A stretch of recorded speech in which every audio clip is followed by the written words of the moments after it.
Macedonia in English. Just about everything you want to know. Opposition MPs boycotting parliament to receive 1/3 salary. MPs from the ranks of SDSM, NSDP, LP, PI, SL and NDP will receive 1/3 of the salary paid in the last month as long as they boycott the parliament work. This decision was adopted at the coordination meeting of 31st of December held in the cabinet of Parliament Speaker Trajko Veljanovski.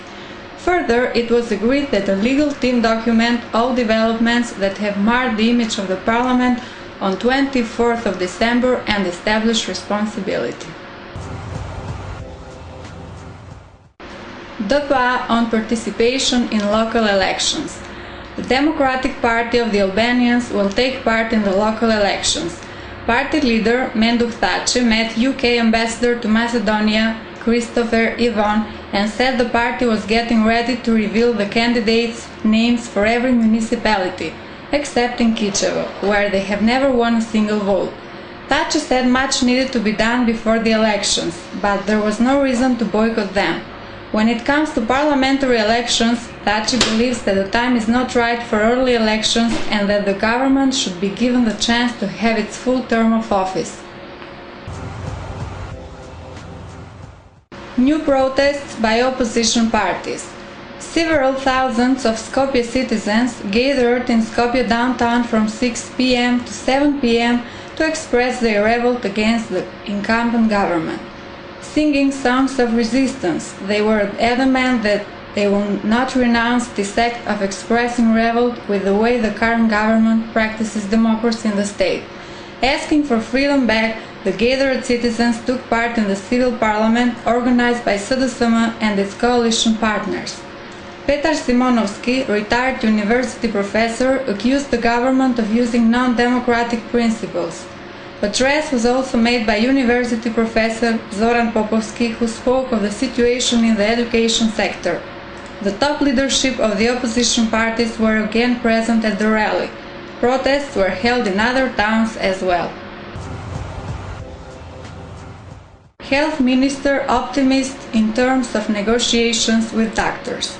Health Minister Nikola Todorov is optimist for a soon positive outcome from the negotiations with the healthcare unions.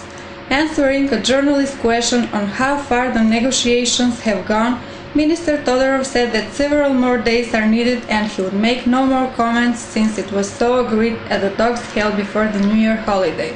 I expect this thing to be concluded in coming days, highlighted Todorov.